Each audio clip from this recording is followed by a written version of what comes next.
Hello. This is gonna be like a little random little vlog, I think, because I don't have uni this week and I've done everything for my assessments.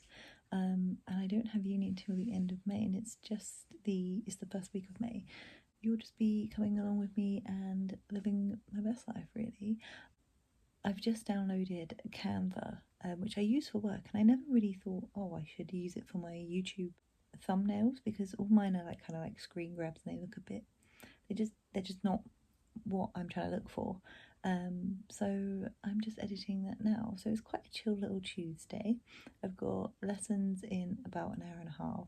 I need to eat, and then I also need to lesson plan as well, because I haven't done a lesson plan for one of my students who he's very like, if he's not going to do something, he's not going to do it. So I need like a range of activities to be like on hand for me to actually do it. But I'm currently like editing my thumbnails. So I've done this one, which will be released tomorrow. This one I'm fine with because it's kind of like on brand with the drums and stuff. I've done this little like micro teach weekend and done like a little videos into it. I changed this one. I'm fine with this one, and this one is fine. This one I need to sort out the copyright with, because the way copyright kind of works with this stuff, it's not the actual track, it's kind of like the exam track. I can probably get away with it for saying it's educational purposes, and then I won't get copyrighted. But you know when there's just a task that you're like, I just don't want to do that right now. Look how much better these thumbnails look. I mean, this one makes me laugh so much because this is literally my face. Like, it literally sums me up playing drums. But yeah, look, they are a little, oh, and this one as well. Basically like the same thing. But anyway, these thumbnails look so much better now. Writing is doing nothing for me. I'm in the studio. I have a half an hour before my student turns up, then I have to teach, and then I have a half an hour afterwards.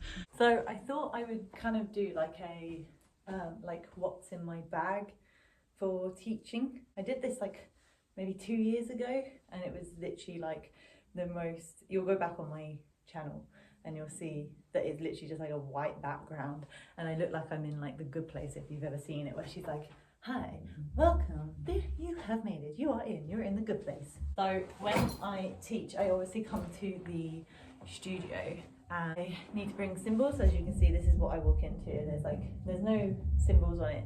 I think just because everyone has like their different preference on their cymbals. So when I teach, I carry this like gear for music bag, and then I just dump everything in here. When I normally come in, this gear for music ride, it's literally just been beaten up, and I'm not really bothered about people like using it. And then I have 2 crashes in here. This one is pace 16 crash, and I use this one. I upgraded this actually like a year ago. Looks a bit nicer as well. And then when it's just me and practicing, I bring this one out. It's got like a really good like it's a proper grungy garage band type sound. And then also in here, I have to obviously bring my hi-hats. The bottom one that I don't protect, this is a 14-inch pace one, and then this one is the top one, which is a little bit more covered in my bag. It's the top one. It gets beaten up when people play it, when I play it, so in the bag you get a little bit of protection. And then you have this utter mess. I have my iPad, my Oasis. I've got 2 Big Furf headphones, which I use for my listening, and then I have like a headphone splitter if we're using an electric kit, 2 of them. Also very good for using when there's parents and they're sat in like the room and they don't want to like be deafened, so you just give them a pair of them. This is my electric kit. It's literally got all the adapters, all the leads that you could ask for, chargers you could ask for. I've got my practice pads, so when I'm like trying to explain like the rhythm of it, I can literally just get a stick and be like 3, 4, like that type of thing. I'm in the car also, I use it because when I'm like an hour early or something like that, I can just sit there and just sit in my car and be like. I have my grade 7 book, which is the grade I was looking at, and then I decided I'm just going to skip it and go to grade 8. My worksheet, so when I make students make a fill, I can get them to do this, and it's more notation. My 2 sets of drum kit, so I've got one that's la cabosa, however you say it, because I am uneducated, and then the Vic Firth 5BNs one, which are normally my students' ones, because then they're not, I don't know, I feel like if it has a plastic tip, you can see like, oh yeah, the white bit, and you direct them a bit better, like where they need to put it on the skin and everything.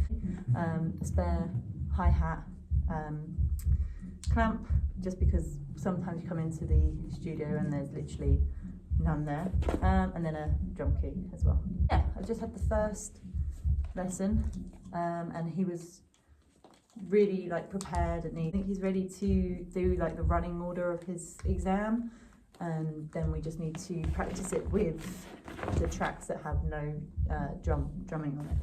I've just finished my second lesson of the night, and we were looking at Time Is Running Out by Muse, and what I find that I struggle with is explaining like these like the theory of it behind like the fill. So that fill is it's got like a dot and a dash on the beat 1 and the beat 3, but because I haven't looked at this song for like ages, because I've been able to play it, and the last student that I helped like break it down for them was probably about a year ago, so I was like kind of, and also my eyesight is not that good from I don't want to like overbear my students and be like right over the like over the music sheet to kind of be like, oh yeah, this is this and this is this. So I kind of give them like a bit of personal space, but then I can't see what they're seeing to try and explain it. So I think I did quite well with that, seeing as dot and dashes and fills aren't my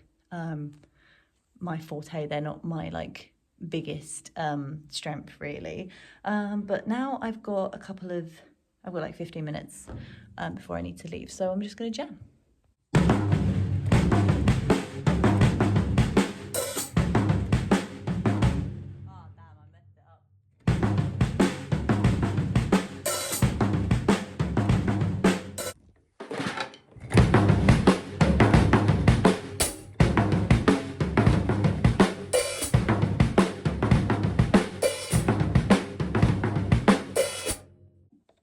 I think my favourite thing just before I leave the studio is like doing drags, and the best song to do that is No I'm No Good by Amy Winehouse. I learned this for grade 5, and I've been obsessed with like drags and snare, like working on the snare as well, and like emphasising like rim shots and drags and flams and that sort of stuff.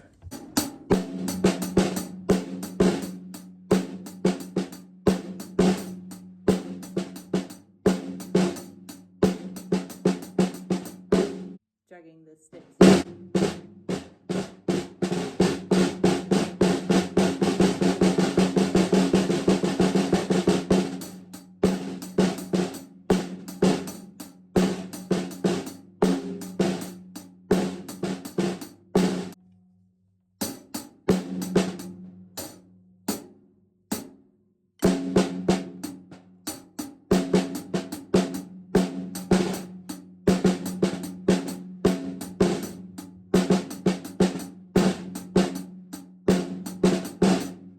Finally got around to watching the Molly May documentary part 1.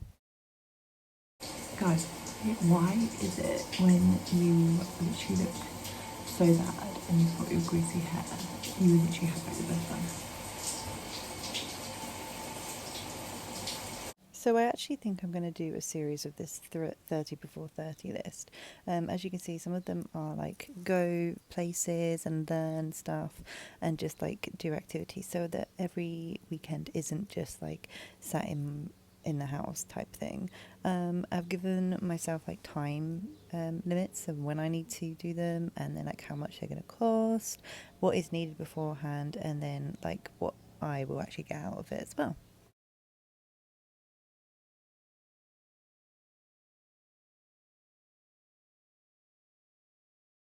So the last time you saw me, I was looking at my bum, like this, trying to see it. Literally spent like hours trying to get like the perfect like ballerina bun. I've looked at all the techniques and everything, how to do it, and literally you get like a little bit of grease and you go and wash your hair, or like you get in the shower to wash your hair, and it's like the perfect bun. Then I have met up with my best friend. We went for a little cheeky pint after work, and I was saying to her, I feel like I'm in such a flump mentally just because I don't feel like I'm at my best, like I'm not looking my best. So we made a list, and I was like, I need to get my nails done, because I took a break because the acrylics were ruining my nail beds, and I had them on for like nearly 2 years, with very little break in the like during that period, which is obviously very bad for your nail bed. They were all cracked and everything before I went on this break. My hair re-rooted by my sister at the end of the month, and I need to shave my legs because it's sunny, and I never wear skirts because I just can't be asked to shave my legs, to be honest. Oh, the other thing was go back to the gym. So I cancelled my membership because I wasn't using it. So I need to go back there, and like when I move and when I like do exercise, which is probably like 101 of beating like mental fatigue and depression and everything like that, is like you need to go into the gym, you need to do exercise. So yeah, that's what I need to do. I need to go to the gym, get my nails done. I've done shave my legs, and I need to get my hair done. So that's what we're going to do to motivate ourselves. Also, I've started my 30 before 30 list. A couple of them are like visit some places and do some activities and then go somewhere. And one of them was like me being a little cultured bean and being like, yeah, I want to go and see a play at the Globe, you know, like the Shakespearean theatre. So naturally, being a teacher, I started writing smart objectives, because there's all well and good going, oh, I want to do this and I want to do that, but if there's no like, how are you going to do that, or when are you going to do that by, I really struggle. I'm like, oh yeah, I'll get to it, and then by the time I get to like 29 and a half, I will not have done any. So I've sectioned it up in like the easiest ones I do are the ones that I do the earliest. Of them are literally like, go to this place or learn this skill, which may take a little couple months, but you know, we're going to work on. Is what I was doing yesterday. I've literally just had like a little chilled Saturday. Did some washing, I cleaned, and now I'm just chilling. The book that I'm reading, you know, the Monte Cristo, the Count of Monte Cristo, this is a friggin' like literally like I have this whole thing to go, like, so that's what I'm going to do for this evening, and then me and George are going to watch the Molly May second part documentary, because I was like, he was going out to the pub today, and I was like, oh, like when you're out, I'm going to like watch the Molly May documentary, and he was like, what, without me, and I think I've inadvertently got him invested to it. As you can see, I've just finished my run, my little glow up thing is happening. I'm red as a tomato. I'm going to treat myself to a strawberry ice matcha, because why not? That's literally what Sundays are for. Actually ended up with a iced vanilla latte because the queue was so long. Had some eggs and toast for breakfast, and then we ended up doing 15,000 steps when we ended up at the pub where we saw this robin. So I just did my run, and then I went out for a walk with George because he's doing a mile a day in May for a charity that I'm just giving page. I'm not sure what happened to that footage then, because I literally just carried on speaking and then it's just died on me. So thank you for watching my vlog. I hope you enjoyed it, and I shall see you next week.